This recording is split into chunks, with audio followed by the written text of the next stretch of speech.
They expect you to snap. They expect you to take the bait, lash out, explain yourself, prove something. The world is wired to provoke you. Notifications buzzing, people testing, chaos pressing in from all sides. It's built to shake you, to make you move without thinking, speak without clarity, feel without control. But what if you didn't? What if, in the middle of all that noise, you could just be still? Not because you don't care, but because you've trained your mind to respond instead of react. Because you've anchored yourself in something deeper than impulse. That's what Stoicism teaches us. That your power isn't in what you do when things are easy. It's in how you hold your center when everything around you is begging you to lose it.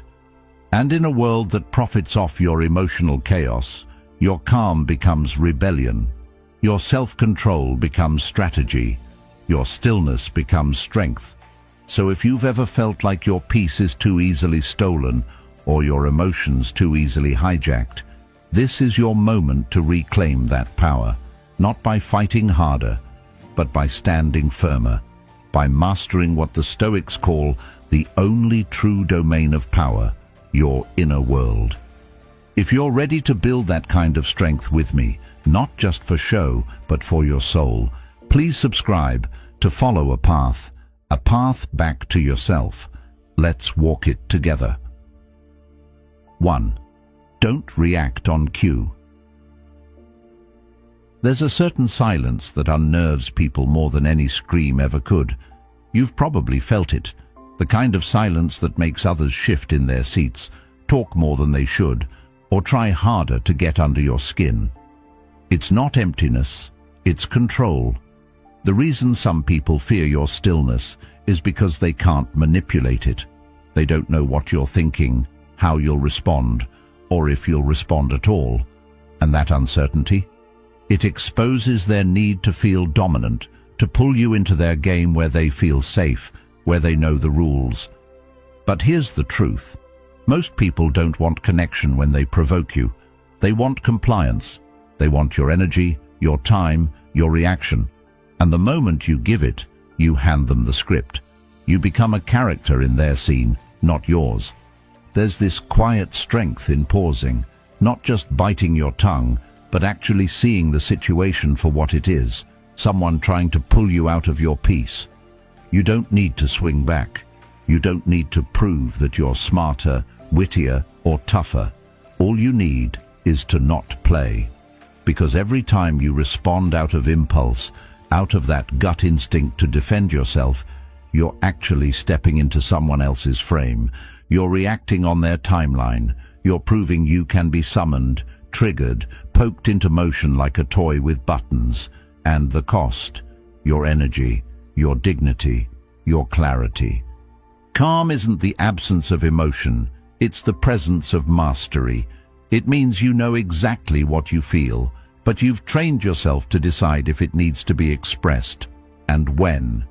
It's like walking through fire without letting the flames touch your skin. You feel the heat, you acknowledge it, but you don't flail. You don't let the world see you burn. You hold the line. And in that stillness, people start to see something they can't control. That's when they either respect you or reveal themselves. Either way, you win. Think about how often people throw little traps your way. The sarcasm slipped into casual conversation, the jokes that aren't really jokes, the compliments that somehow sting. These aren't accidents. They're tests.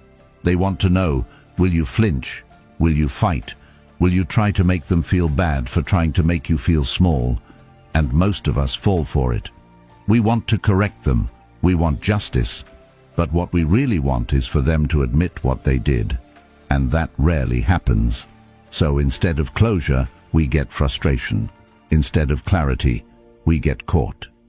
Again, Stoicism teaches us something powerful here. You are responsible for your response, not their action. That space between what they do and how you react, that's your entire kingdom, and you either guard it or you abandon it. Epictetus once said, If someone succeeds in provoking you, realize that your mind is complicit in the provocation. That hits hard, doesn't it? Because it shifts the focus from blaming them to disciplining you. It's not about letting people walk all over you. It's about choosing how and when you respond, because not every attack deserves a war. Some things aren't worth the cost of your serenity. There's a deep kind of dignity in not explaining yourself to people who are trying to misunderstand you, in not wasting your clarity on someone who's only interested in your confusion. When you stop reacting, you stop bleeding energy into every small insult or sudden mood swing that someone throws at you. You start choosing your moments, and when you speak, it actually means something, because your words aren't scattered like panic, they're placed like stone. And look, this isn't about being cold or emotionless, it's about being anchored. Calm doesn't mean you let things slide that matter. It means you decide what matters enough to break your silence. It means you can sit in discomfort without needing to lash out just to feel powerful. You can let someone else throw their tantrum, say their piece, even insult you, and still stay rooted. Because your identity isn't built on their approval, and your peace isn't borrowed from their validation, it's yours, built from the inside. You'll notice something wild when you stop reacting. People don't know what to do with it. They get louder. They get meaner. They start accusing you of being distant or fake or too calm. Why? Because your stillness highlights their chaos. Your quiet shows them how loud they really are. Your self-control reflects back their lack of it. And that mirror, it's uncomfortable. But you're not here to make others comfortable at the cost of your own integrity. This is especially true in close relationships, family, friends, even romantic ones. The people closest to you know your buttons. They know your old patterns. They expect you to react the same way you always have. So when you don't, it disorients them. And sometimes it makes them push harder. But you're not who you used to be. You're not here to prove anything anymore. You're here to live in alignment. And part of that is deciding that not every battle is worth your breath. Not every slight deserves your explanation. Some things just get a shrug and silence. This silence, though, it's not passive. It's deliberate. It's strategy. It's discipline. It's knowing that your time, your mind, and your heart are valuable, and you're not giving them away to people who haven't earned access. Because when you train yourself to not react, something shifts. You stop being a puppet, and you start being a presence. A presence that doesn't rise to bait. A presence that doesn't need to match energy. A presence that feels untouchable. But let's be real, this takes practice. It takes failing at it. It takes moments where you do react and regret it, where you say too much, where you let them pull you back into old habits. That's part of the path. Every time you get pulled out of your peace, it's just another chance to build it stronger, to notice the trigger faster, to pause a little longer. And slowly, your reactions turn into responses. Your silence stops feeling like swallowing emotion and starts feeling like owning your power. And power, in this form, isn't loud. It's not a flex. It's not about being better than anyone else. It's about being better for yourself, more stable, more focused, more at ease. Because you've stopped giving away your energy like candy at a parade. You've started conserving it for what truly deserves it. Your growth, your purpose, your peace. You've become someone who can walk into a storm and not become it. Someone who listens more than they speak. Someone who pauses, not because they're afraid, but because they're calculating. There's also a quiet compassion in this. When you stop reacting, you start seeing clearly. You realize that most people's attacks come from fear, insecurity, or pain. They're not always trying to hurt you. They're trying to manage their own chaos, and you're just in the blast radius. That doesn't make their behavior okay. but it helps you release the need to fight every time. You can step back, not just in strength, but in understanding. That's when your calm becomes wisdom. And when you hold that kind of calm consistently, people notice. Not just the ones trying to provoke you, but the ones watching you, learning from you. Your presence starts to teach others that it's possible. That maybe they don't have to lose their mind every time life presses in. That maybe stillness is an option. That's how peace spreads, not through lectures, but through example. Through the silent discipline of someone who refuses to be baited. Someone who knows they don't need to react on cue, because they are no longer an actor in someone else's play. They are the director of their own, and that's where your power lives. 2. Let silence do the talking. There's something about silence that makes people uneasy. Not the kind of silence when you're alone in nature or curled up reading a book, but the kind that happens between people, in a conversation, in an argument, in a room full of tension where one person chooses not to speak. That kind of silence feels loud, uncomfortable, confrontational even. And that's exactly why it's so powerful. We live in a world that teaches us to fill every second, to respond instantly, to explain ourselves before anyone even asks. But what if the strongest move isn't to speak louder, but to say nothing at all? Silence unsettles people who need chaos to feel in control. Some folks rely on noise, the back and forth, the drama, the endless commentary, to feel like they're winning. Because as long as you're talking, defending, explaining, they know where you are. They can track your emotions. They can predict your next move. But when you go quiet, you become unpredictable. And that unpredictability exposes their insecurity. They start wondering what you're thinking, what you're planning, what you might say, or worse, what you won't say. It's not the absence of noise that disturbs them. It's the presence of composure. Silence is not weakness. It's not surrender. It's not avoidance. It's discipline. It's the decision to step out of the storm instead of becoming part of it. You don't need to argue to prove you're right. You don't need to interrupt to be heard. And you definitely don't need to explain your every move to people who've already made up their minds. Some things don't need clarification. Some people don't deserve an answer. Let your actions speak. Let your absence speak. Let your stillness become a message so clear it doesn't need words. When you sit in silence long enough, something fascinating begins to happen. People fill the void. They talk too much. They repeat themselves. They reveal things they didn't mean to share. That's when the mask slips. That's when their intentions, fears, and insecurities spill out. Not because you forced them to, but because your silence made them uncomfortable enough to expose what's really inside. And you just listen. You observe. You collect the truth without lifting a finger, because the person who listens sees more than the one who speaks. This idea runs deep in Stoic philosophy. Marcus Aurelius, reflecting on human behavior, once wrote, "The best answer to anger is silence." It's not just about refusing to fight. It's about refusing to lower yourself. It's about maintaining your inner order while someone else tries to throw you into disorder. Because when you stay silent, you're not just avoiding drama. You're refusing to give up your peace. And that choice, over time, becomes your reputation.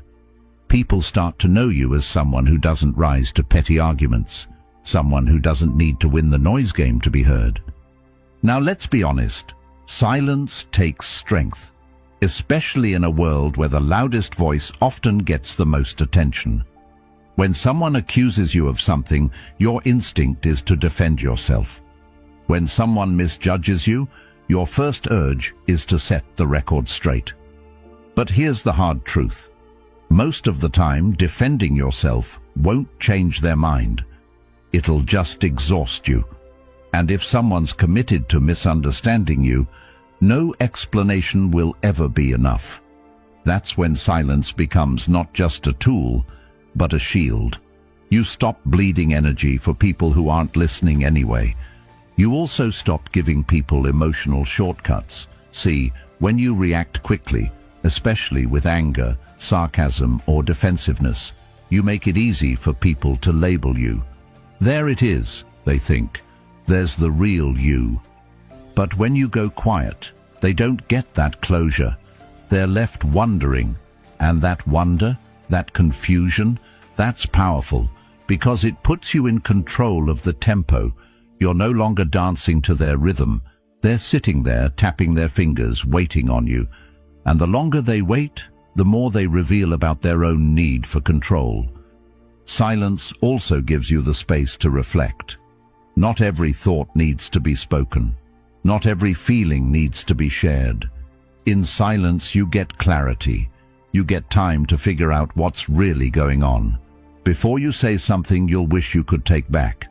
Carl Jung once said, "Silence is a source of great strength." That's not a metaphor. That's a psychological truth. When you withdraw from the noise, you withdraw from manipulation, confusion, and external pressure. You return to your own center. That's where your wisdom lives. That's where you remember what actually matters and what doesn't. Think about how often we use words as armor. We talk to defend ourselves, to justify our choices, to soften awkwardness. But sometimes words get in the way. They complicate what doesn't need to be complicated. They dilute truth. They invite confusion. There's a reason Stoics valued brevity, because clarity thrives in simplicity. And sometimes the clearest thing you can do is say nothing. There's also a spiritual quality to silence. It allows you to witness, not just what others are doing, but what you're doing, your patterns, your triggers, your impulses. When you're always talking, you're always reacting, but in silence, you begin to observe. You start to understand. That's where real self-awareness is born. It doesn't come from more noise. It comes from stepping back and watching your own mind without judgment. That's Stoicism in practice, not just being calm, but seeing clearly through the storm. Of course, some people will be bothered by your silence. They'll accuse you of being distant, cold, rude. But that says more about their discomfort than your boundaries. Don't let guilt drag you into the noise you walked away from. You're not responsible for managing other people's discomfort with your peace. And if someone truly values your presence, they'll learn to sit in that stillness with you, not demand you fill it for them. In relationships, this can be transformative. When you stop rushing to respond, when you let silence settle instead of forcing the next word, you create space for real connection, for truth, for pause. You stop reacting out of fear and start listening out of care. You stop performing and start being. That kind of presence is rare. That kind of presence is healing. There's also a tactical strength in silence. In negotiation, for example, the person who speaks less often holds more power. In confrontation, the one who stays calm usually sees the path out before the other even realizes there's a choice. In leadership, silence shows restraint. It shows control, and it earns trust because people don't follow noise. They follow direction, they follow clarity, and clarity comes from silence first. But remember, silence doesn't mean suppressing emotion. It means owning it. You can feel deeply and still choose to say nothing. That's not repression, that's mastery. And the more you practice it, the more you'll realize that silence is not empty. It's full of patience, full of strength, full of everything the noise is trying to distract you from. Eventually, people start to understand, not because you told them, but because your silence made them listen. Your silence taught them how to treat you. Your silence reminded them that some energies can't be matched, and shouldn't be. Because your calm isn't just a mood, it's a message. It says, I know who I am, I know what I stand for, and I don't need to shout it to prove it. That's the kind of silence that shifts the room, that disarms arguments, that breaks cycles, that protects peace, that teaches without preaching, that leads without forcing. And once you tap into that kind of silence, you never unlearn it.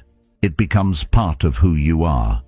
A quiet, steady presence in a world that's forgotten how to breathe. So the next time you're tempted to speak, to defend, to fight for your voice, pause, breathe, and ask yourself, is this moment asking for noise or for presence? Because silence, when used with wisdom, speaks in ways noise never could.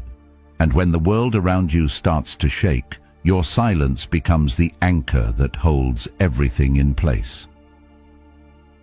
3. Praise is a soft trap. We all like being recognized, don't we? A compliment here, a pat on the back there. It feels good to be seen, appreciated, acknowledged for the hard work we put in. We've all experienced that rush when someone tells us we're doing a great job, that we're smart or talented or something else that boosts our self-worth. But here's the thing that most people don't realize. There's a fine line between feeling good about a compliment and needing it to feel good about ourselves. And once you cross that line, praise becomes a soft trap, one that slowly starts to pull at your self-esteem and your sense of worth. At first, it's subtle. You might brush it off, or laugh it off, or even deny it a little. It's just a compliment, no big deal. But then it starts to happen more often. Maybe at work, maybe with friends, maybe even from strangers. At some point you notice the smile on your face doesn't feel quite as real unless someone gives you that positive feedback. It starts to feel like you need it. And that's when the trap closes. Because now, your worth is attached to external validation. You're no longer standing on solid ground. You're floating, waiting for the next compliment to keep you in the air. The Stoic path, however, tells us something different. Marcus Aurelius wrote, "The happiness of your life depends upon the quality of your thoughts." Think about that for a second. The happiness of your life doesn't depend on what others say about you. It doesn't depend on whether or not you get noticed. It depends on what you tell yourself. The world can praise you or criticize you, but the Stoic understands that neither should define them. Praise and flattery are like sunshine, nice when they come, but not something you rely on to survive. They're external forces that change with the weather. If you base your happiness and self-worth on them, you'll always be at the mercy of the weather. And believe me, it's unpredictable. So what happens when you get attached to praise? You start performing for approval. You begin shaping your actions and decisions around what others think of you, rather than around your own values or principles. You're no longer acting because it's right. You're acting because you want to hear those words again. And here's the real kicker. When you perform for approval, you're giving up your power.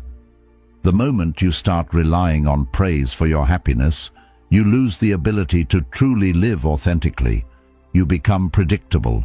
You become a person who only does what gets them noticed, instead of doing what aligns with their values.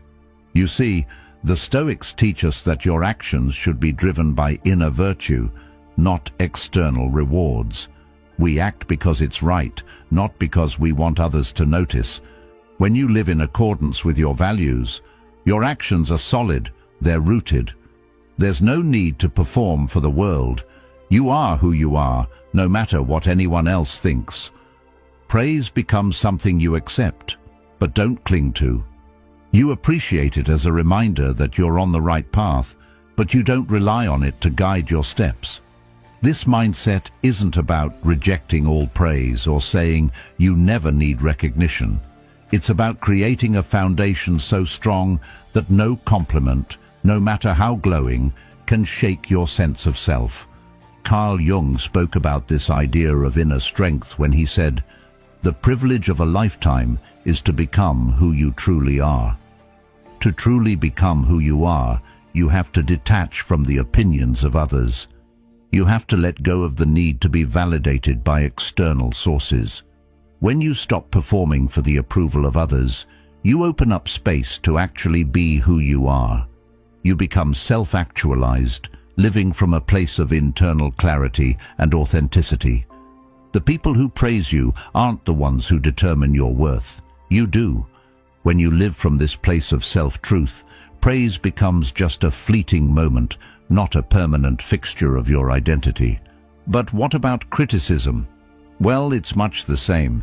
If you let criticism define you, if you take it as the truth about who you are, then you've given up your control. You're letting the world dictate your emotional state. Stoicism teaches us that criticism, just like praise, is an external force. It's someone else's perspective.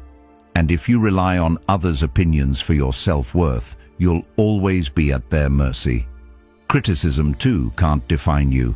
It's a reflection of someone else's perspective, not your truth. The goal is to develop an inner clarity where neither praise nor criticism has the power to make you feel less than or more than you are.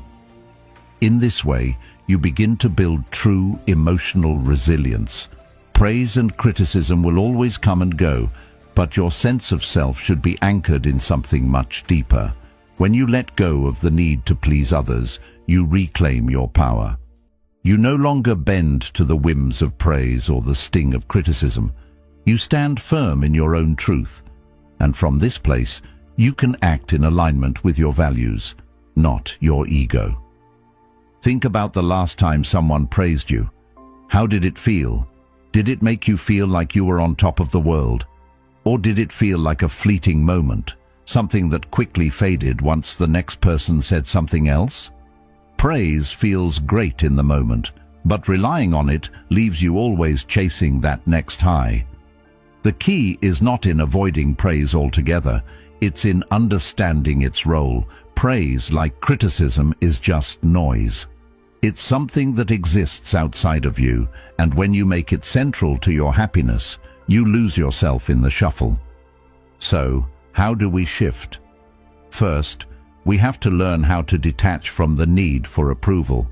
When someone praises you, thank them, but don't let it take root. Acknowledge it, but don't hold on to it.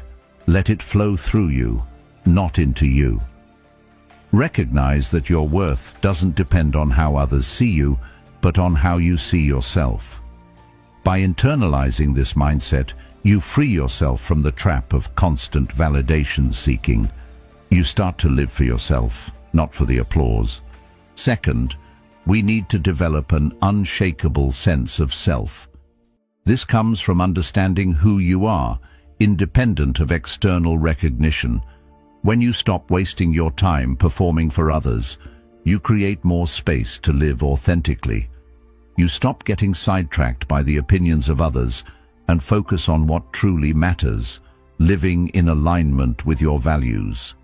This means making decisions based on your own principles, not because you want to be liked or praised. And when criticism comes, as it inevitably will, don't be shaken by it. Remember, it's just a reflection of someone else's perspective. It says more about them than it does about you. You don't need to defend yourself or explain away your actions. Stay rooted in your inner clarity. When you stop trying to prove yourself to others, you stop giving them the power to diminish you. Instead, you maintain your peace. You stand firm in your own identity. As you walk this path, praise and criticism will no longer have the same power over you. You'll begin to appreciate them for what they are, temporary, fleeting moments that have no real bearing on your worth. Instead, you'll start to recognize that true fulfillment comes not from external validation, but from aligning your actions with your values and principles. That's the true path to peace, the Stoic path. You are the one who gets to decide your worth, not the world around you. So, smile, nod, and keep walking. The applause doesn't define you. Your inner peace does. 4. Slow down. When the world speeds up. There's a strange thing that happens when chaos takes over. It doesn't just make things louder or messier, it makes everything move faster. People start talking in a rush, texting like it's a race, demanding decisions like the clock is about to run out. It's as if the world itself begins to spin a little faster, pushing everyone along with it. But here's the kicker, none of that speed is real productivity. It's panic disguised as urgency. It's the noise of everyone scrambling, trying to act like they're getting somewhere, when, in fact, they're just speeding toward mistakes. The real skill, the true power, comes when you decide to slow down. And that doesn't mean pausing everything completely. It means taking control of your pace while the world tries to pull you into its frenzy. In Stoic philosophy, the concept of slowing down isn't just about reducing speed physically, it's about creating inner stillness. When everything around you is rushing, you can be the one who stays rooted. Instead of reacting to the chaos around you, you move in deliberate, thoughtful steps. As Marcus Aurelius wisely said, the impediment to action advances action. What stands in the way becomes the way. When the pressure builds and people around you are sprinting, that's the moment to pause and consider the next move. That's when you gain clarity. You stop being swept away by the current, and instead you navigate with intention. You stop reacting and start choosing your response. Think about it. How often do you find yourself making hasty decisions because everything feels urgent? How many times have you agreed to something, sent off a message, or made a choice because you felt like you had no time to think? It's like a race where the finish line keeps moving. That's not urgency. It's anxiety, dressed up as productivity. We've all been there. Someone sends an email with urgent in the subject line, and immediately the mind kicks into gear. The pressure starts to mount. Your heart rate picks up. And before you know it, you've jumped into something without considering the consequences. But slowing down, it's the antidote. The calm mind knows how to handle that pressure. It doesn't give in to the rush. Instead, it chooses to move with purpose, taking one step at a time, carefully placing each foot, making sure it's the right move. Carl Jung once said, "Hurry is not of the devil, it is the devil." Think about that for a moment. We often think that speed is synonymous with efficiency, with productivity, with getting things done. But Jung, in his profound wisdom, suggests that it's not. It's a trap. And when we rush, when we give in to the frantic pace of the world, we lose ourselves in it. We lose the ability to think critically, to make decisions that are in alignment with our true values. When everyone around us is racing to the finish line, we have to remember that we don't need to be in the race at all. Our power is in the decision to move with intention, not with speed. There's also something deeply powerful about seeing what others miss when you move slowly. When everyone else is frantically trying to get ahead, you start to notice things they don't. You catch the details that get lost in the rush. You hear the things that aren't said. You feel the things that are overlooked. That's the strength of a calm mind. It sees more because it's not in a rush. Think about how often we make mistakes when we're speeding through our tasks, just trying to check off the boxes. We don't give ourselves time to think, time to question, time to evaluate. But when you slow down, when you take a moment to breathe, you suddenly see all the things that were just out of reach in the blur of speed. You notice the nuances in a conversation. You catch the inconsistencies in an argument. You can see the consequences of your actions before they play out, and because of that, you make fewer mistakes. In a world that demands more and more of our time, slowing down is an act of resistance. It's not laziness, it's strategic. It's not hesitation, it's discipline. The more you learn to slow down in the face of urgency, the more you begin to master your circumstances. It's like being a calm observer in a storm. You're watching the chaos swirl around you, but you're not swept away by it. You move with purpose, with clarity. You understand that the race is not as important as the choices you make along the way. And as you move slowly and thoughtfully, you'll find that the world around you begins to change. People start to notice your composure. They start to respect your ability to stay grounded. And that's when you realize just how powerful calm can be. Stoicism teaches us that external events are out of our control, but our responses are always within our power. In a world that wants us to speed up, to react without thinking, to rush from one thing to the next, the Stoic path is to slow down, to observe, and to respond with purpose. When life throws chaos your way, the most powerful thing you can do is take a deep breath, pause, and think before you act. The power of the calm mind isn't in resisting the storm, it's in choosing how to navigate through it. When you slow down, you start to see the world differently. You begin to realize that you don't need to compete with the world's rush. You don't need to get caught in the frenzy. Instead, you find your own rhythm, your own pace, and in that rhythm, you become unstoppable. The most remarkable part of slowing down is that it doesn't just benefit you, it changes the way others see you. The people who rush, who react impulsively, who make snap decisions, they're easily influenced, easily manipulated, easily thrown off course. But when you slow down, when you take control of your pace, you become a force to be reckoned with. You become the calm in the storm, the one who stands firm while the world spins around them. And that, in itself, is a powerful message.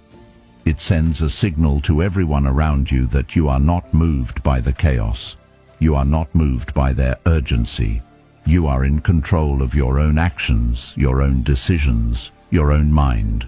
And that is the ultimate strength. There's also a quiet elegance in slowing down. Think about how many times you've rushed into something only to realize later that you missed something important. Maybe you rushed into a conversation and said something you didn't mean, or you made a decision too quickly and had to backtrack. The beauty of slowing down is that it gives you the space to make decisions with wisdom, not haste. It allows you to step back and evaluate, to question, to reconsider. And when you take that time, your decisions are stronger, more thoughtful, and more aligned with your true values. You stop acting out of fear, out of impulse, out of pressure.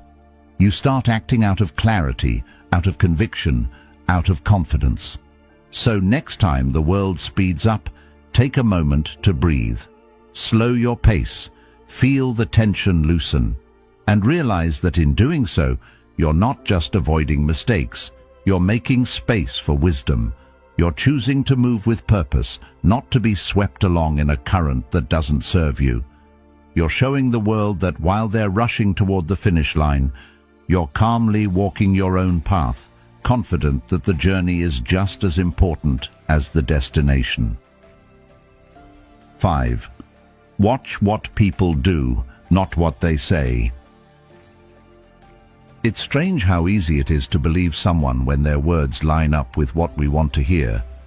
We get drawn in by kindness, impressed by promises, and sometimes even comforted by apologies. But words, as beautiful and convincing as they can be, are cheap. They can be rehearsed, shaped, and served in just the right tone to hide what's really going on. What truly reveals a person isn't what they say, it's what they do when no one is watching, or when things aren't going their way. That's where the truth lives, not in the moments of calm, but in moments of pressure, silence, and discomfort. That's when patterns begin to show. And once you begin to see this, really see it, you can't unsee it. You start to notice the difference between what people say they value and what their actions actually show. You catch the little inconsistencies. The friend who says they support you, but always finds a way to shift the conversation back to themselves. The co-worker who talks about teamwork, but disappears when there's actual work to share. The person who says they love honesty, but only when it doesn't challenge them. None of this is accidental. It's a pattern, and patterns don't lie. Stoicism teaches us to separate appearances from reality, not just in the world around us, but in people. It urges us to develop a calm mind that isn't swayed by charm or hooked by smooth talk. Because the Stoic understands that reality isn't in what's said, it's in what's repeated. Marcus Aurelius wrote, "You should be more straightforward and simple, and not disguise your thoughts." That idea extends outward too. When we learn to observe others with clarity instead of bias or hope, we stop being deceived by surface impressions. We begin to live in truth, not in illusion. Carl Jung once pointed out that you are what you do, not what you say you'll do. That statement is sharper than it seems, because when we accept that truth, we not only begin seeing others more clearly, we also begin holding ourselves to the same standard. Watching behavior becomes a mirror. You start catching your own contradictions too. Where do your actions fall short of your words? Where have you promised more than you delivered? This isn't about judgment, it's about awareness. Awareness is what gives you the power to grow, but when it comes to others, that same awareness is what protects your peace. The mistake most people make is trying too hard to make excuses for behavior that doesn't match the talk. They're just going through something. They didn't mean it like that. They said they're trying. And while compassion matters, so does discernment. There's a difference between someone stumbling and someone showing you a pattern. And once it's a pattern, it's not confusion anymore. It's a choice. When someone repeatedly shows up late, breaks promises, dismisses your concerns, or avoids accountability, they're not making a mistake. They're making a statement. You just have to be calm enough to listen. When you detach from the emotional noise, you start collecting evidence, not to build a case, but to see clearly. The Stoic doesn't react to every word. He watches. She listens. And in doing so, she sees the whole picture. Over time, you'll learn that actions don't just show character, they are character. The way someone handles responsibility, the way they treat someone they don't need, the way they speak about people behind closed doors. These are the real indicators, not their apologies, not their affirmations, not even their reputation, because habits never lie. And here's what's wild. Once you stop being impressed by words, your relationships start to change. You become harder to manipulate, harder to deceive. Not cynical, just clear. Because clarity breeds calm. You no longer argue with people trying to convince you of who they are. You just watch. You don't need to call them out or prove a point. You simply adjust your expectations to match reality. That's emotional maturity. That's Stoic discipline. And the more you do it, the more you protect your peace. But it takes strength. It's easier to believe the fantasy, to keep hoping someone will change, to hang on to what they said instead of dealing with what they did. Hope can be blinding when it isn't grounded in reality. And Stoicism doesn't teach us to give up on people, but it does teach us to be honest with ourselves about who someone is, not who we wish they were, not who they say they want to become, but who they consistently show up as. There's also a freedom that comes with this shift. When you stop investing energy in analyzing every word and start focusing on what's consistent, you reclaim mental space.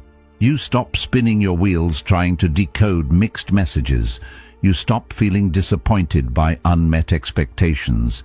You start to accept what's in front of you, not because it's perfect, but because it's true. And truth, even when it hurts, is always more useful than a comforting lie. Seneca reminds us that he suffers more than necessary who suffers before it is necessary. How often do we suffer emotionally because we expect someone to be what they're not? How often do we feel betrayed not because someone changed, but because we refuse to see who they really were from the beginning. That kind of emotional pain is avoidable if we learn to trust patterns over promises, if we learn to stay calm long enough to observe rather than react. This principle applies to all areas of life, in business, in friendship, in love. Watch how people behave when they don't need something from you. Watch how they act when the spotlight is off, when no one's watching. That's who they really are. Someone can have all the right words, but if their actions don't align, their words are meaningless. And it's not about being harsh, it's about being grounded. When you accept that behavior is the clearest language a person speaks, you stop being confused by the rest. It also helps you hold boundaries better, because once you see a pattern, you can respond with clarity instead of emotion. You can say, "I've noticed this," and make a decision based on facts, not feelings. You stop needing an apology to validate your experience. You stop waiting for someone to explain what you already know. You stop hoping for closure from people who never offered clarity. And that alone creates a kind of peace that no conversation ever could. This isn't about walking through life suspicious of everyone. It's about walking through life awake. Awake to who's showing up. Awake to what's real. Awake to the fact that most people tell you who they are over time, if you're willing to watch instead of listen. That's the gift of observation. It gives you the ability to step back from the noise, to see the patterns, and to make decisions not from fear or pressure, but from wisdom. And in the end, that's what the Stoic life is about. Not emotionless detachment, but wise engagement. Being so rooted in truth that you no longer get thrown off by sweet talk or dramatic exits. You just nod, take note, and keep walking. Because peace isn't found in what people say, it's in what you accept as reality. And the more you live by what you see, the less you'll suffer from what you hear. 6. Accept what could go wrong. Life can be unpredictable, and sometimes it throws things at us that we never saw coming. One minute everything's going well, and the next you're blindsided by a problem you never anticipated. It's easy to panic in those moments. In fact, most people do. They get hit by the unexpected and immediately start reacting out of fear. It's almost like being thrown into a storm without any preparation. And the worst part, they're so caught off guard by the pain that they let it control them. They don't know how to manage it, so they get lost in it. They become victims of their own emotions. But there's another way to live, one where you prepare for the worst, not because you want it to happen, but because you refuse to let it define you when it does. The Stoic philosophers were masters of this idea. They understood that life wasn't about avoiding pain or discomfort. It was about how we handle it when it inevitably comes. Marcus Aurelius wrote, "The happiness of your life depends upon the quality of your thoughts." What he meant is that pain and difficulty are part of life. They will come, no matter how much you try to avoid them. But the quality of your life, the peace you maintain, the way you move through hardship, depends on how you prepare yourself mentally. It's not about pretending everything will be fine. It's about mentally preparing for the moments when things go wrong, so when they do, they don't throw you off track. Most people walk through life expecting everything to go smoothly, and when things fall apart, they panic. They get overwhelmed by emotions, and before they know it, they're drowning in stress and anxiety. They didn't expect failure, so when it comes, it feels like the end of the world. But those who are calm in the face of hardship, those who've taken the time to mentally prepare for the worst-case scenario, are able to navigate the storm with a clear mind. They've already walked through the worst in their minds. They've faced the idea of loss, of failure, of betrayal, and they've accepted it. Not because they wanted those things to happen, but because they knew they could handle it if they did. You see, when you mentally prepare for what could go wrong, You stop being a victim of it when it happens. You can't predict every detail of your life, but you can choose how you react to it. The calmest people are the ones who've already mentally rehearsed the challenges that might come their way. They know that suffering and setbacks are inevitable parts of the human experience, and they're not afraid of them. In fact, they embrace the discomfort as part of their growth. This doesn't mean they seek out pain or failure, but they accept that these things are simply part of life's cycle. And because they've accepted this, they remain steady when challenges arise. Carl Jung spoke of the power of confronting the shadow, the parts of ourselves that we try to ignore or push away. He said, "One does not become enlightened by imagining figures of light, but by making the darkness conscious." This idea ties directly into accepting the worst that could happen. You don't gain strength by pretending everything is perfect. You don't become emotionally resilient by ignoring the possibility of failure. Instead, you become strong by acknowledging your fears, by confronting the worst-case scenarios in your mind, and by accepting that they are within the realm of possibility. By doing so, you develop the mental fortitude to face anything that comes your way. This doesn't mean you should dwell in negativity or prepare for disaster at every turn. It's not about living in constant fear of what could go wrong. It's about preparing your mind to be unshaken when it does. It's about accepting that you can't control the outside world, but you can control your reaction to it. If you constantly run from the possibility of pain, you live in fear of it, and that fear holds you back from truly living. You become anxious and paralyzed by the what-ifs. But when you accept the potential for hardship, you stop being afraid of it. You stop fearing the unknown. Instead, you're ready to face it with clarity, strength, and resolve. When you embrace this mindset, you begin to approach life with a quiet confidence. You don't get rattled by every little hiccup. You don't let setbacks define you. You're prepared for them. And when they come, you face them with a calmness that surprises even yourself. This doesn't mean you don't feel the pain or frustration, but it means you don't let those emotions take control of you. You don't let them dictate your next move. You stay grounded because you've already mentally prepared for this moment. This is why the Stoics talk so much about inner resilience. They weren't interested in avoiding pain.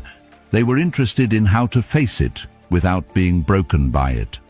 Seneca said, "We suffer more often in imagination than in reality." This is an important point. Most of the fear and panic we feel in the face of hardship comes from imagining the worst outcome, not from the actual event. We build up a story in our minds about what will happen, and that story is often worse than the reality. By mentally preparing for the worst, you remove the fear of the unknown. You stop imagining the worst and start focusing on what you can control. And when the real pain comes, you'll see that it's rarely as bad as the fear you built up around it. When life hits hard, the calm mind moves with purpose. There's no hesitation, no panic. You've already envisioned the storm. You've already prepared for it. So when it arrives, it's almost as if you've been here before. The calm mind understands that life isn't about avoiding difficulties. It's about learning to handle them. When you're mentally prepared, your actions become clear and decisive. You stop wasting time in uncertainty. You act with the confidence that comes from knowing you've already imagined the worst, and you can handle it.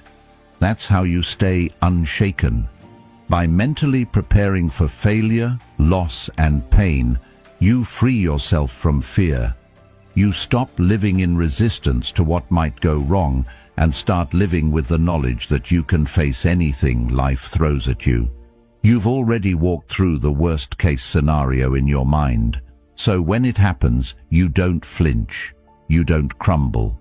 You simply face it with the steady resolve of someone who knows they can handle whatever comes next. Life will throw its curveballs, people will disappoint you, things will not go as planned. But if you've accepted that from the beginning, you don't have to panic when it happens. You can stay calm, collected, and ready to move forward. When you accept what could go wrong, you take the power away from fear. You stop being controlled by the fear of the unknown and start living with the confidence that you can handle whatever comes your way. This is the essence of Stoic resilience, not avoiding hardship, but facing it with grace, wisdom, and the quiet strength that comes from knowing you are ready for whatever life may bring. 7. Hide your hunger. There's something almost intoxicating about announcing your goals. You feel that rush of excitement as you share your ambitions with others, the pride that comes with speaking your dreams into existence. But here's the thing most people don't realize. When you shout your goals from the rooftops, you're often distracting yourself from the real work. The more you talk, the less you do. The more you announce your plans, the more you invite external pressure and expectations into the mix. You let the noise of others' opinions get in the way of your focus. In a world that constantly demands validation, there's power in staying silent, power in letting your results speak for themselves. In Stoic philosophy, there's a concept that is crucial to understanding why this works. The idea that your worth is not determined by others' approval. Marcus Aurelius, in his Meditations, reflected deeply on the dangers of seeking external validation. He said, "Don't hanker after what you don't have, but think of the things you do have, which millions of people would envy." This idea speaks directly to the heart of ambition. So often we get caught up in the idea that success is defined by others seeing our effort, by them acknowledging our journey. But real Stoic ambition isn't about impressing others. It's about staying focused on the work itself. It's about finding value in what you're building, not in how it looks to others. Think about the times when you've been overly vocal about your goals. At first it feels good, right? People nod their heads, they congratulate you, and maybe they even offer their advice. But here's the catch. The moment you announce your hunger, you invite distraction. People start questioning you. They become invested in your journey, offering unsolicited feedback, or even worse, waiting for you to fail. They start tracking your progress, waiting for that moment when you slip. Why? Because they don't know the real effort behind your goals. They don't see the sweat, the late nights, the sacrifices. They only see the shiny announcement you made. And in that space, you start measuring your progress by their standards instead of your own. The Stoic path tells us to avoid that trap. Don't seek validation from others. Don't get distracted by the applause or the criticism. Instead, stay focused on the journey itself. Work in silence. Move forward with discipline and steady effort, and let your results do the talking. This doesn't mean you never share your vision with anyone. It means that you understand that the real work, the part that matters most, is done quietly. The true power of ambition lies in consistency and discipline, not in shouting your intentions to the world. What if part of becoming who you truly are is recognizing that you don't need to broadcast every step of your journey to feel validated? What if you could take that energy, the excitement of sharing your goals, and direct it inward instead? What if your energy could be spent creating instead of talking about what you want to create? When you stop announcing your hunger for success and start working quietly toward it, you begin to embody that success long before the world notices. You grow into it. And when the world finally catches up, the results will speak for themselves. It's not about pretending to be indifferent. It's about removing the need to constantly prove yourself. That hunger you feel for success doesn't need to be broadcasted. It doesn't need to be validated by likes, shares, or comments. It just needs to be nurtured through consistent action. The Stoics believed in quiet resilience, doing the right thing because it was the right thing to do, not because it earned you a reward or a pat on the back. When you understand this, you stop relying on others to recognize your work. You realize that the true measure of your progress lies not in others' opinions, but in your own growth and commitment. When you don't announce your goals, people around you begin to misunderstand you. They might mistake your silence for indifference or a lack of ambition. But this is where the magic happens. The moment people think you're indifferent is the moment they let their guard down. They stop measuring you, stop waiting for you to prove something. They no longer scrutinize your every move. And that's when you can get ahead. Not by loudly declaring your intentions, but by letting your actions speak louder than words ever could. Imagine for a moment that you're working on something big, something that will take months, maybe years to achieve. Now, picture yourself telling everyone about it. You'll be met with excitement at first, but soon the comments start coming in. Some people will cheer you on, while others will throw their doubts your way. People will start expecting results right away, and the pressure builds. And what happens? You start working toward their expectations instead of your own. You become distracted by their opinions, by their approval, or worse, by their doubt. But what if you kept that hunger to yourself? What if you worked diligently, quietly, without seeking permission or validation? Your progress becomes your own, and in time, when the results are undeniable, the world will recognize your effort. Stoicism teaches us that the path to true success isn't in seeking praise or avoiding criticism, but in accepting both without letting them control you. A person on the Stoic path works not for accolades, but for the intrinsic satisfaction of doing the work. When your ambition is aligned with your values, you don't need to announce it. You simply pursue it with purpose.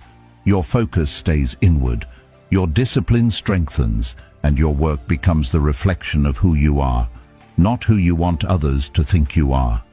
The temptation to seek praise is real. It feels good to hear that people see your potential, but remember this. When you perform for applause, you are no longer performing for yourself.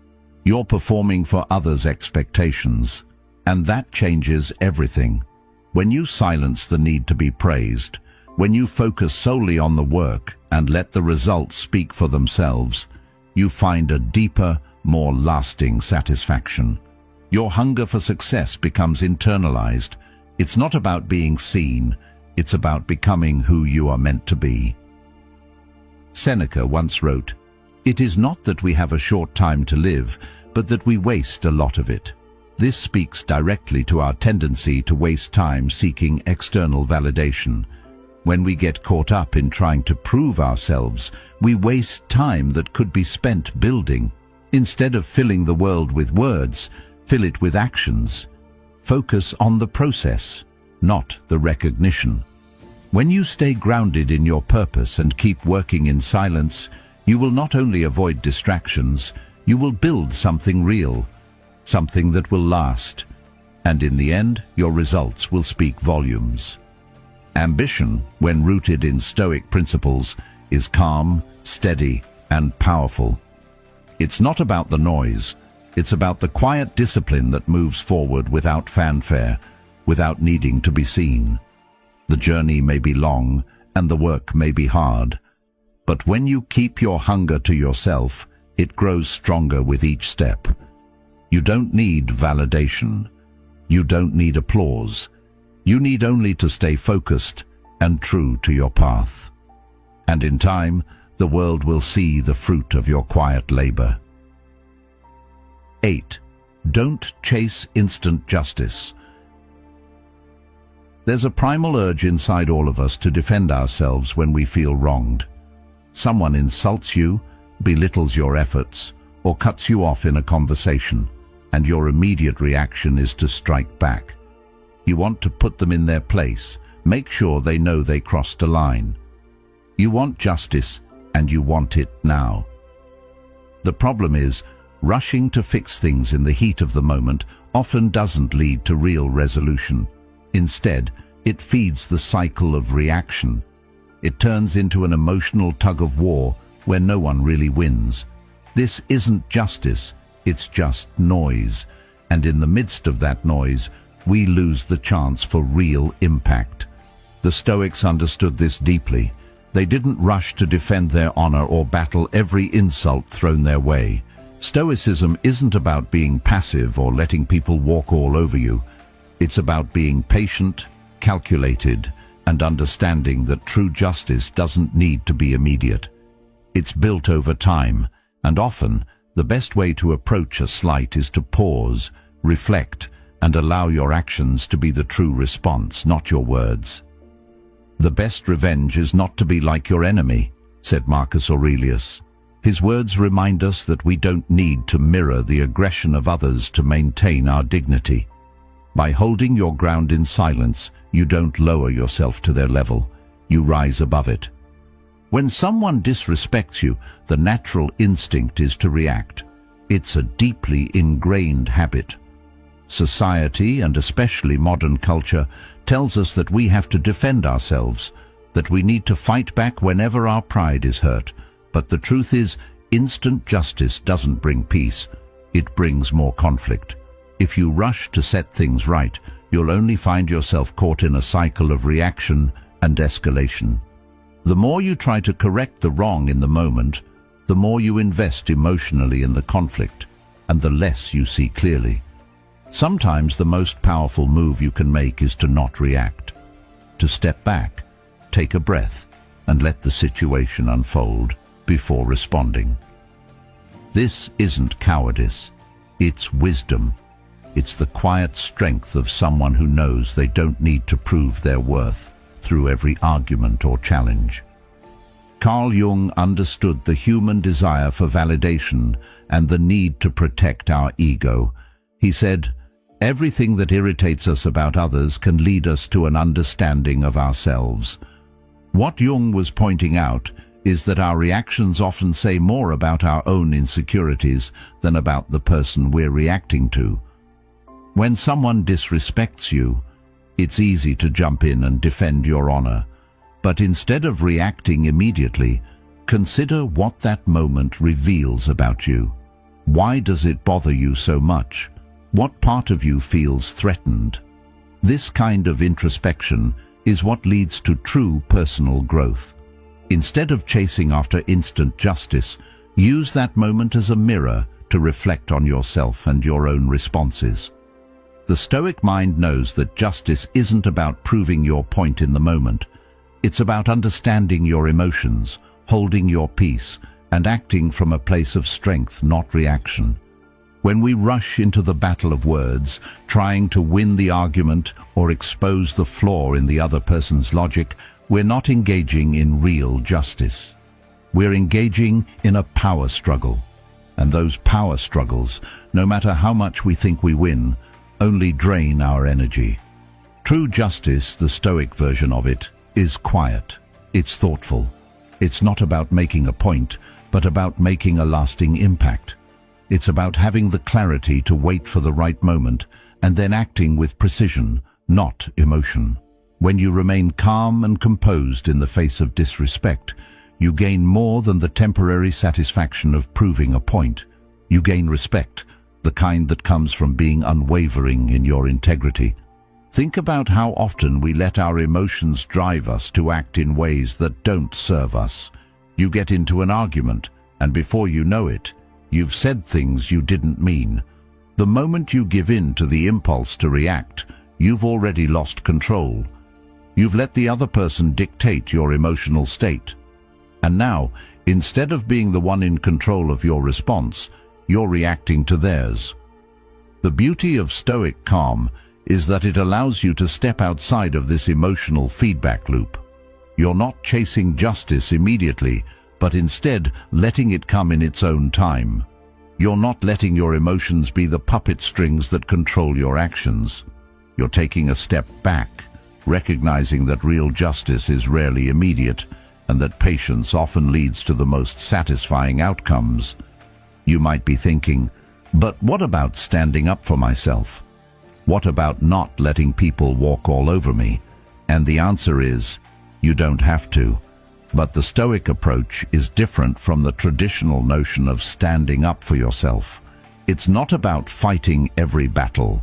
It's about choosing which battles are worth your energy. When you react emotionally, you're giving your opponent control.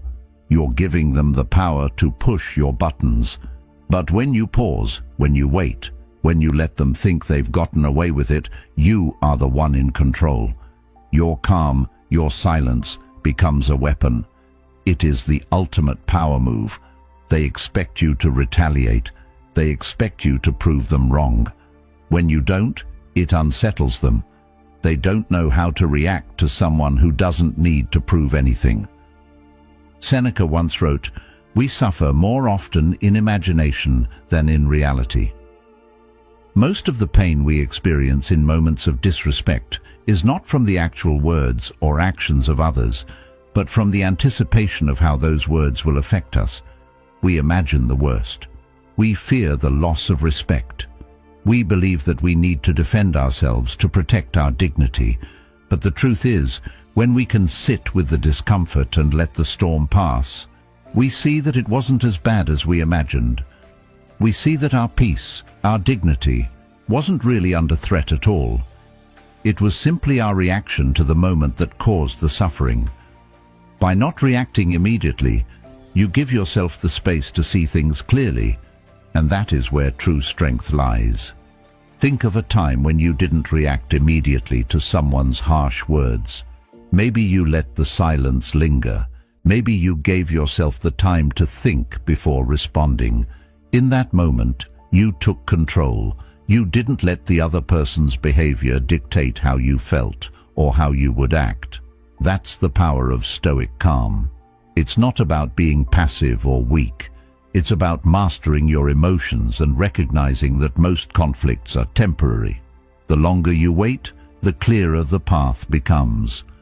When you choose to stay calm, you give yourself the chance to respond with wisdom, not impulse. True justice, then, is not about getting back at someone, about correcting them in the moment. It's about seeing the bigger picture and choosing not to be swept up in the emotional drama. It's about understanding that while you may not be able to control what others say or do, you can control how you respond. And sometimes, the best response is to say nothing at all. You don't need to defend your honor. You don't need to prove your point. You don't need to get justice now. Because in the long run, it's not about who won the argument in the moment. It's about who remained calm enough to act when the time was right. And that, my friend, is a victory that no one can take from you. 9. Budget your emotional energy. Most of us don't realize how much we spend without thinking. Not money, emotions. Every time we react, every time we let someone get under our skin, we're making a payment. Maybe not in dollars, but in something far more valuable. Our energy, our focus, our peace of mind. The truth is, your emotional energy is a limited resource. You wake up with a certain amount each day, and how you spend it determines everything. Who you give your attention to, what you allow to drain you, what you choose to let slide, and what you fight for. But if you're not aware of your emotional spending, you'll end up exhausted, frustrated, and wondering where your peace went. It starts small. Someone cuts you off in traffic, and you carry the irritation for hours. A passive-aggressive comment at work lingers in your head all day. You replay an argument in your mind 10 different ways, rehearsing what you should have said. None of these things are life-threatening. None of them are emergencies, but they drain you. And the worst part? Most of the time, the other person has already moved on. You're the one still paying for it. That's the trap. You hand over your emotional paycheck to people who didn't earn it and don't deserve it. And at the end of the day, you're left with nothing but fatigue and regret. Stoicism gives us a way out of this cycle. The Stoics believed that our inner peace should never be up for grabs, that what we feel and how we respond is entirely within our control, no matter what others do. Epictetus, a man who had every reason to be bitter, said it best. Any person capable of angering you becomes your master. That line cuts deep, because when you react without thinking, when you let someone else decide your mood, you've handed over control. You've let someone else decide what your day will feel like. But the Stoic path isn't about being emotionless. It's about knowing where to invest your emotions. Like a wise investor, you don't throw your resources into every situation that comes your way. You choose what's worthy. And most things, they're not. Think of your emotional energy like a bank account. Every time you argue with someone who just wants to argue, you're making a withdrawal. Every time you obsess over something you can't control, you're writing a check you can't cash. And just like with money, if you don't budget wisely, you go bankrupt. Not financially, but mentally. You become reactive, anxious, drained. You have nothing left for the people who matter, for the things that deserve your energy, because you spent it all on things that didn't. Carl Jung once said, "What you resist not only persists, but will grow in size." When we react emotionally to every little thing, we feed those moments more power. We resist the discomfort, so it lingers. We fight the insult, so it grows. But when you budget your emotional energy, you start to see things differently. You stop needing to respond to every comment. You stop feeling obligated to fix every misunderstanding. You let things go, not because you're weak, but because you're wise enough to know the cost. And the cost is real. Every reaction has a price tag. Time you'll never get back. Focus that could have gone into your work. Patience that could have been used on your family. Sleep that could have restored you. When you blow up over something trivial, you're not just losing your temper, you're spending your peace. And for what? To prove a point? To win a debate that won't matter in a week? The more you ask yourself, is this worth the expense? The clearer your decisions become. You start walking away from things not because you're avoiding them, but because you've already done the math. That's what calm really is. It's emotional wealth. It's what you carry with you when you don't spend your reactions on things that don't matter. It's not about being numb or indifferent. It's about valuing your peace so much that you protect it fiercely. You wouldn't give your last dollar to someone who insults you, so why give them your inner peace? Why let their behavior bankrupt your day? This shift in perspective doesn't happen overnight. At first, you'll still find yourself reacting. You'll still get pulled into arguments or let a stranger's tone bother you. But with time, you start catching yourself.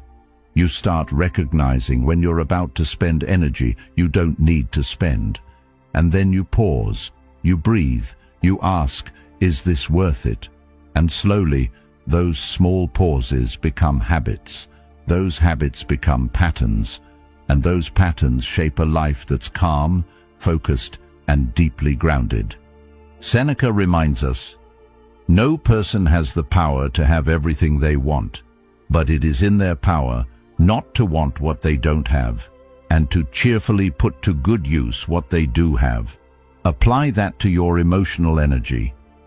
You may not be able to control everything that happens to you today, but you can control what you want to invest in.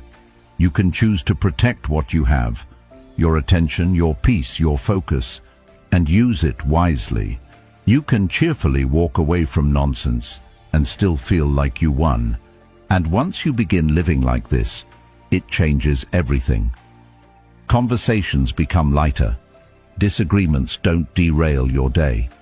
You stop chasing people for closure or validation. You stop needing to prove yourself in every room. Why? Because your emotional bank account is full and you're not looking to make change with people who can't afford your peace. That calm you carry isn't weakness. It's value. It's something you've earned by not reacting to every little thing, by choosing your peace over proving your point. This is where real strength begins, not in how loudly you respond, but in how little you need to. When someone tries to bait you and you don't bite, when a situation turns chaotic and you stay grounded, that's emotional wealth. That's strength that doesn't need to show off. And ironically, that's what shakes people the most.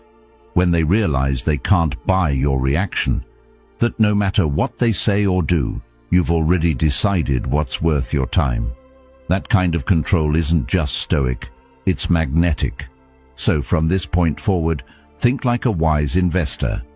Budget your energy. Be mindful of how you spend it and on whom.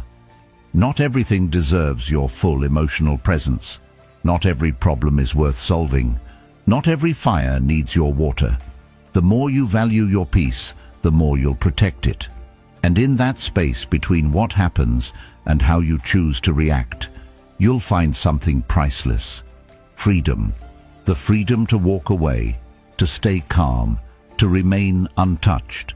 That, right there, is your emotional wealth, and it's worth everything. 10. Flattery isn't always friendly. Sometimes the sweetest words carry the sharpest edges. We all enjoy compliments, being told we're doing great, that we're talented, smart, attractive, or admirable. It feels good. It warms us. But not all praise comes from a place of truth or care. In fact, the most dangerous kind of manipulation often starts with kind words. That's the trap. Because when you're not paying attention, flattery can become a tool used to disarm you, to lower your guard, to shift your awareness away from what's really going on. It doesn't always come with bad intentions, but that's precisely why it works so well. Praise makes us comfortable, and when we're comfortable, we stop asking questions. The Stoics teach us to be cautious, not just with criticism, but also with compliments, because both have the power to shift our internal state, if we let them. The wise mind doesn't get intoxicated by praise, nor crushed by insults. It remains steady, anchored. Marcus Aurelius said, "Receive without pride, let go without attachment." That includes praise. A Stoic accepts a compliment with gratitude, but doesn't chase after it or build their identity on it. They smile, say thank you, and keep moving.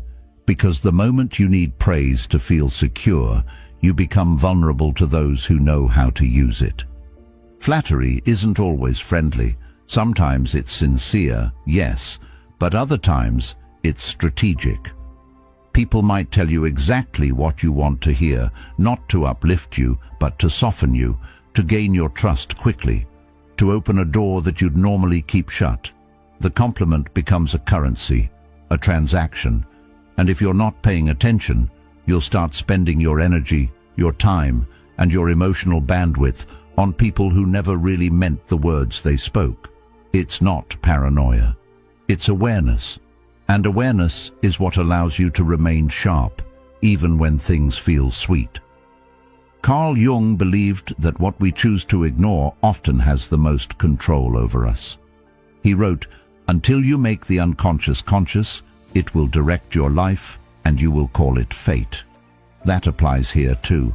If you accept all praise at face value, if you never pause to ask, why now? What's behind this? You risk becoming someone who's easily steered by others' words. You won't even realize it's happening. You'll start shifting your tone, your actions, your goals, just to keep the praise coming. And when it stops, you'll feel lost. That's not sovereignty, that's dependency. The point isn't to reject compliments or live in constant suspicion. The point is to receive them with clarity, to be aware of how praise influences your state of mind, your ego, your decisions, to recognize that not everyone praising you is trying to help you. Some are trying to get something from you. Some are praising you so you won't notice the subtle manipulation that comes next. That's why calm is so important. A calm mind doesn't react immediately. It takes a breath, listens and thinks. It doesn't jump into trust. It observes. It reads the tone behind the words. It notices the context, the timing, the motive. Calm gives you space to ask, what's this compliment really doing here? When you stay calm in the face of praise, it unnerves people who expected you to melt. They expect you to light up, to change your behavior, to chase the feeling. When you don't, when you stay grounded, they don't know how to handle it. That's a sign you're becoming someone who can't be bought by words. And that's a powerful place to be, because it means your values, your actions, your path are no longer at the mercy of someone else's approval.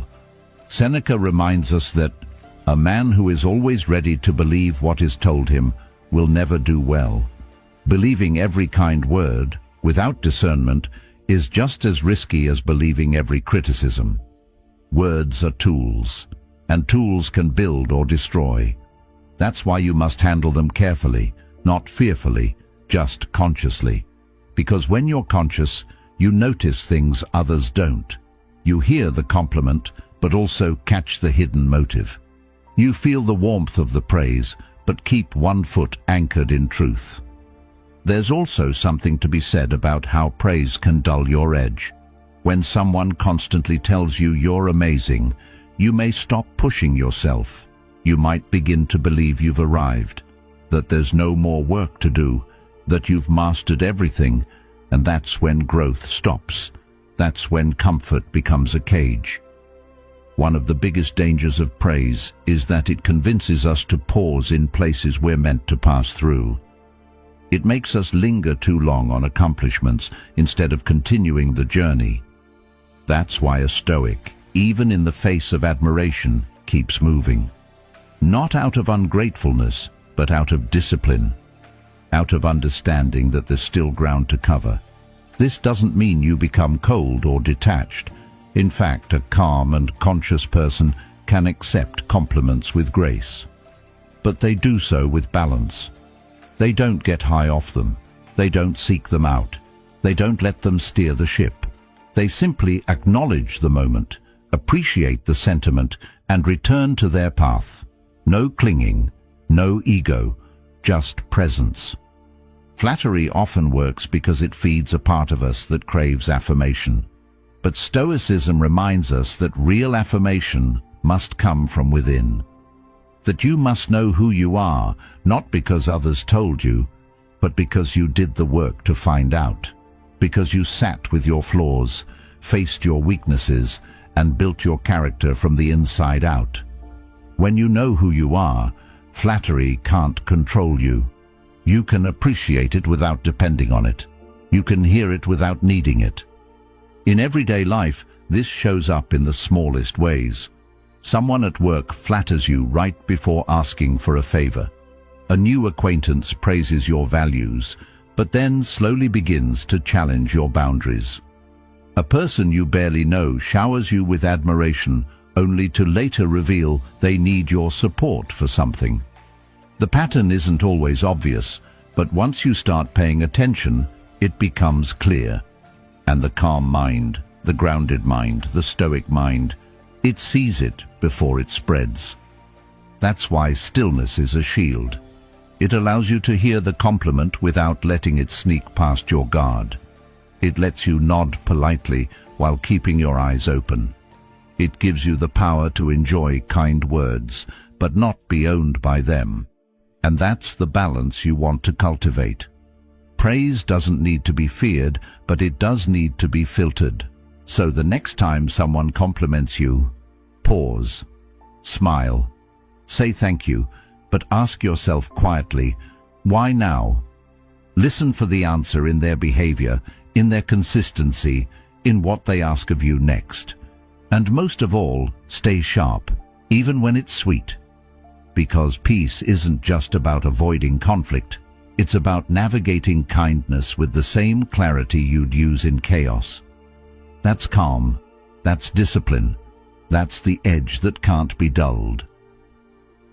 11. Walk away without a word. Some things are better left unsaid, not because you don't have the words, but because the words no longer matter. You reach a point in life where explanations feel heavy, and repeating yourself becomes exhausting. That's when silence becomes your strongest response. It's not about being cold, it's about protecting your energy. Sometimes the most powerful move you can make is not to fight for closure, but to walk away without a sound.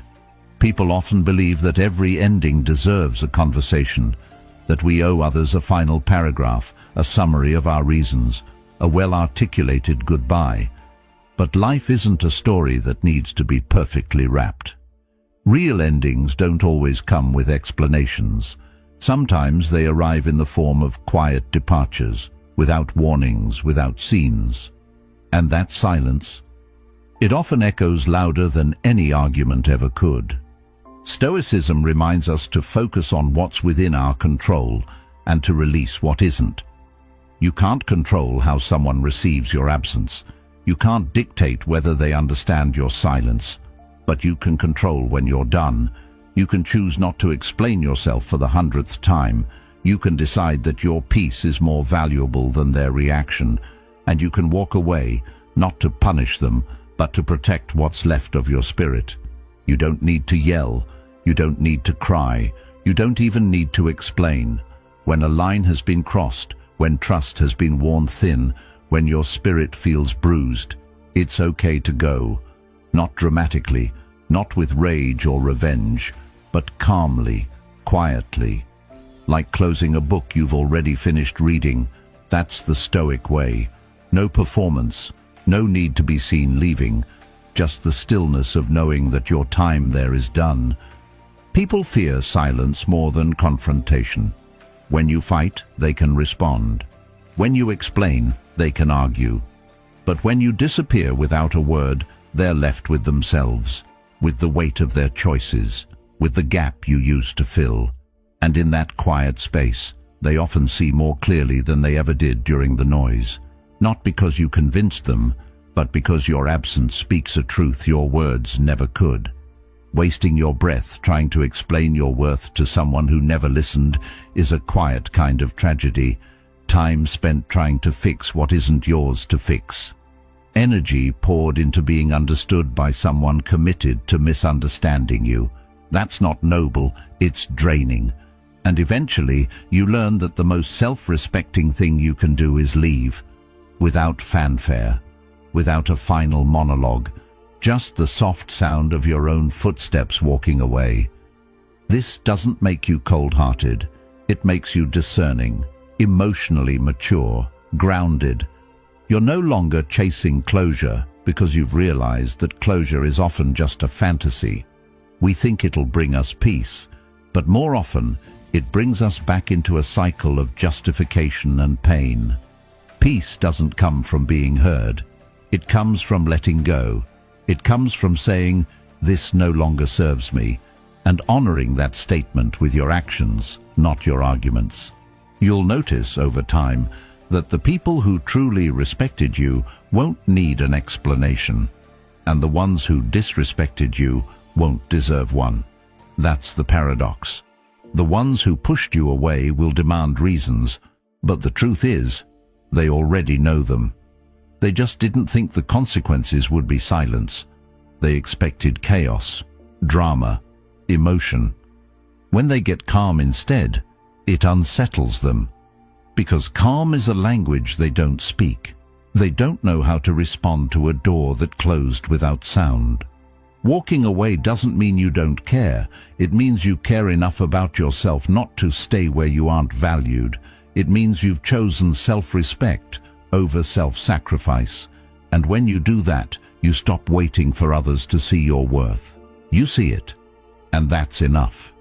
Epictetus taught, "Freedom is the only worthy goal in life. It is won by disregarding things that lie beyond our control, and there's a deep kind of freedom in walking away. You release yourself from expectations, from explanations, from cycles. You reclaim your time, your energy, your dignity, not with noise, but with a single quiet decision. There will be moments when you'll be tempted to return, to say just one more thing, to make them understand, to respond to the message, to answer the call. But when that urge rises, remind yourself of why you left. of how many times you explained yourself, of how little those words ever changed the situation. Remind yourself that silence is also a form of strength. Let them wonder. Let them sit with the space you left behind. Let your absence be a mirror reflecting back their actions, not out of cruelty, but out of clarity. Because sometimes the most loving thing you can do, for yourself and for them, is to walk away without a word. No revenge, no guilt, no bitterness, just peace. Aristotle once said, "Knowing yourself is the beginning of all wisdom." And walking away often teaches you more about yourself than staying ever could. It shows you what you will and won't tolerate, what you value, what you've outgrown. It sharpens your instincts, strengthens your voice, even in silence. You become less reactive, less desperate for validation, more anchored in your own center. People might say you're cold, that you should have stayed, that you should have tried harder. But only you know what it cost to remain silent in pain.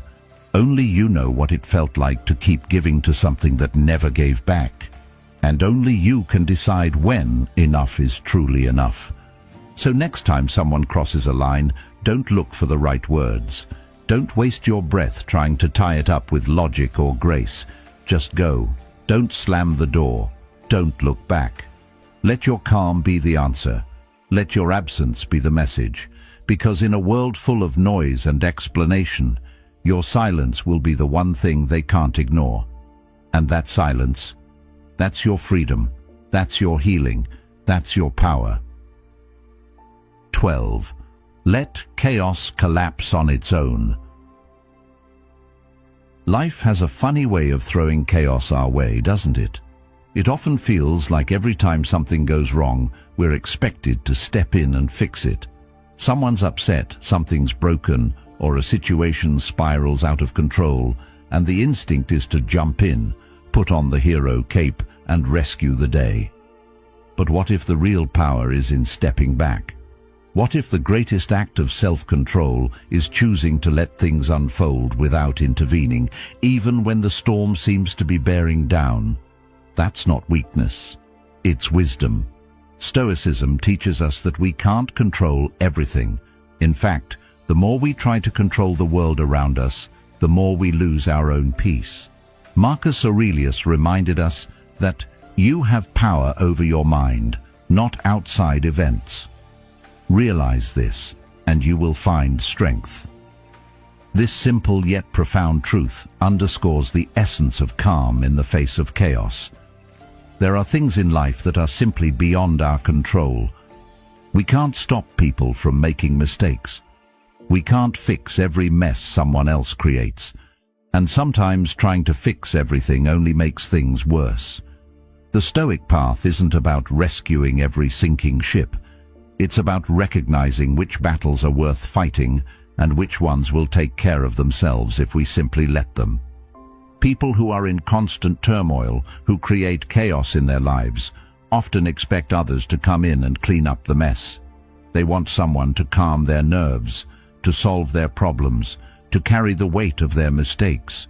But here's the thing, when you're always running to put out someone else's fire, you start burning out yourself. At some point, you have to realize that not every problem is yours to solve. Not every sinking ship is your responsibility to rescue, and more importantly, sometimes letting things collapse on their own is the most compassionate and wise thing you can do, for both them and yourself. Imagine watching someone else's drama unfold. The instinct is there. Shouldn't I do something? Shouldn't I help? Can't I fix this for them? But the truth is, jumping in doesn't always help. In fact, it can reinforce the chaos. By rescuing people from their own consequences, you might be enabling the very behavior that caused the problem in the first place. Carl Jung once said, "The most terrifying thing is to accept oneself completely." What he meant by that is that true growth and responsibility come from facing the consequences of our actions. When we step in too quickly to fix someone else's mess, We rob them of the chance to grow, to take responsibility, and to learn from their mistakes. This isn't to say you should watch people suffer unnecessarily. It's not about being cold or heartless. It's about understanding that stepping back doesn't mean abandoning someone. It means choosing to let them face the consequences of their own actions so they can grow.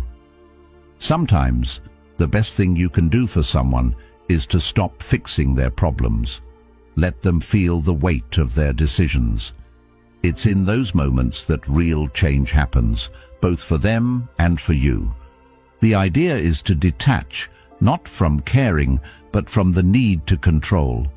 Stoicism teaches us that we don't need to be swept away by every emotional storm around us. We don't need to react to every crisis that arises. Instead, we can observe from a place of calm, seeing the situation for what it is, not for what we wish it could be. That detachment isn't coldness, it's clarity. It's the ability to see the fire burning without rushing into it to put it out. The Stoic remains composed even in chaos because they understand that their peace is their responsibility. You don't need to be on all the time, always jumping in to fix what's wrong. In fact, often, the most powerful action is no action at all. Imagine walking into a room where everyone is arguing. Voices are raised, tensions are high, and you can feel the emotional heat in the air. The usual response might be to step in, to mediate, to calm the situation. But what if instead you chose to stand back? What if instead of being drawn into the drama, you stayed centered? What if you let the situation unfold and allowed the people involved to figure it out themselves? Not out of indifference, but out of wisdom. By remaining detached, you maintain your peace and, in doing so, allow others to find their way out of their own chaos. By letting things collapse on their own, you take away the fire's fuel. People will realize that their actions have consequences. They'll start to see the importance of stepping up and taking responsibility. And what's powerful about this approach is that it's not about them. It's about you. It's about protecting your energy, your calm, and your mental peace. You can't control the storm around you, but you can choose how you respond to it. You can choose whether to step into the chaos or to remain grounded, calm, and unwavering. A lot of the time, we fear chaos because we imagine it's worse than it really is. We think that if we don't step in immediately, things will get worse, that the situation will spiral out of control. But most of the time, when we allow people to face their own consequences, they find a way to resolve the issue themselves. By stepping back, you're not leaving them to drown. You're allowing them to learn how to swim. And you're saving your emotional energy for battles that truly matter, not for the ones you can't win. There's also a sense of power in walking away from chaos. When everyone is panicking, when the world is turning upside down, your stillness becomes a beacon. It's a sign that you don't need to engage in every emotional battle. It's not about being indifferent. It's about being in control of yourself. You can watch the storm, but you don't have to be swept up in it. And the more you practice this, the stronger your emotional resilience becomes. You learn that you don't need to react to every crisis. You don't need to engage in every argument. You can choose to remain calm, to remain grounded, and to let others handle their own problems. In the end, the calm mind doesn't rush to fix what's broken around them. It doesn't get tangled in every drama, every conflict. The calm mind knows that sometimes the best thing you can do is step away, let things unfold, let them collapse. Because when they do, they make space for new growth, new opportunities, and new understanding. And in that space, you remain intact, unaffected by the chaos, and ready to move forward with clarity. The next time you're faced with a situation where you feel compelled to act, ask yourself, is this mine to fix? If the answer is no, then step back. Let the situation unfold, knowing that your calmness is not just your strength, It's the strength of your wisdom. 13. Calm isn't numb, it's mastery. Most people misunderstand calm. They see someone quiet in the middle of chaos and assume they're cold. They assume that silence means emptiness, that a calm face means a numb heart. But the truth is far more powerful and far more difficult. Real calm isn't the absence of feeling, it's the presence of control. It's not that you don't feel, it's that you feel deeply and choose, deliberately, not to let those emotions run your life. You sit with them, you hold them, you examine them, and then, like a craftsman, you shape them into something useful. Think of an artist with a block of marble. The marble is emotion, raw, heavy, unformed. And calm? Calm is the chisel.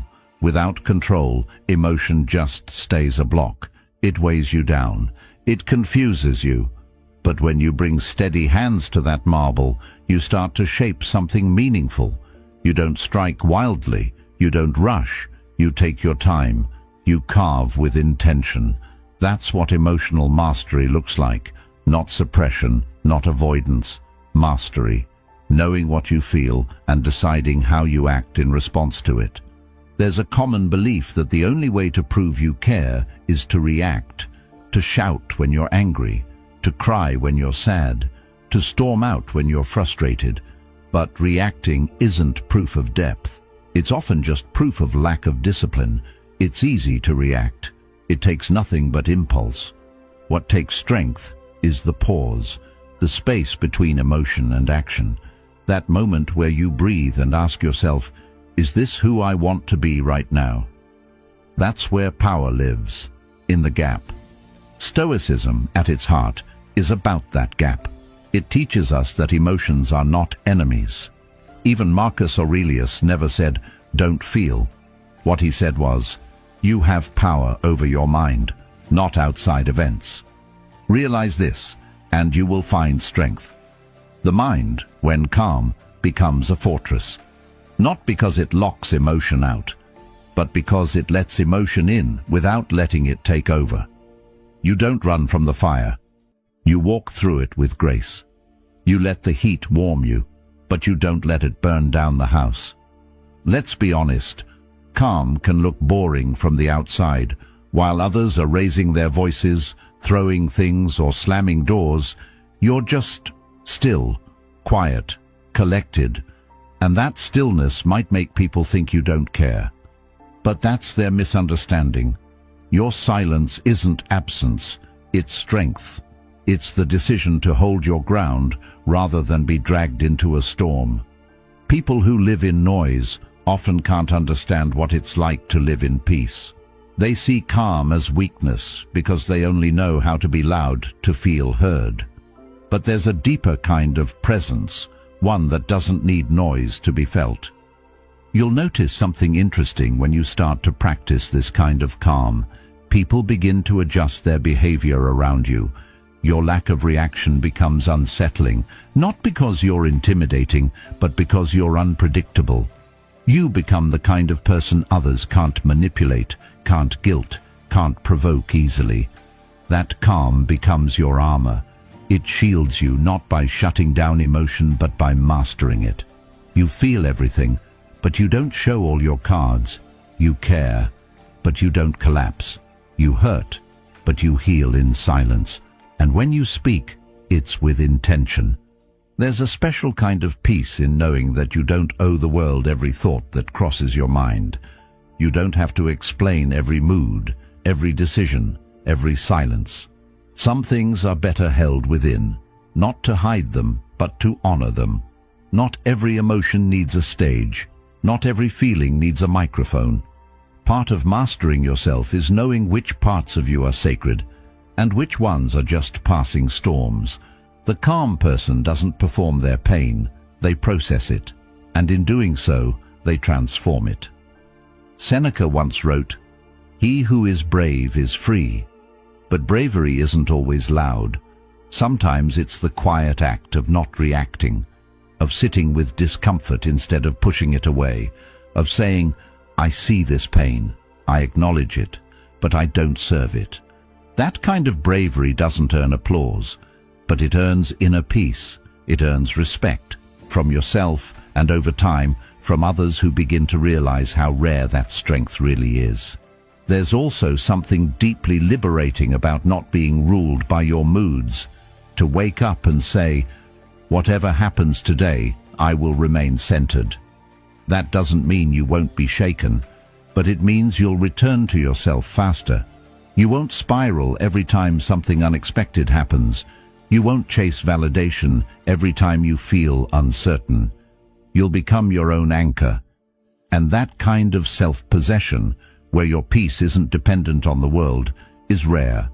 It's rare because it's earned, day by day, thought by thought. It's important to remember that calm doesn't mean you're done growing. It means you're growing differently. You're not growing through chaos anymore. You're growing through reflection, through deliberate action, through quiet resistance. The Stoics believed in progress, but not at the cost of peace. You don't need to break yourself to become someone new. You can change from a place of strength, and that strength is built in stillness.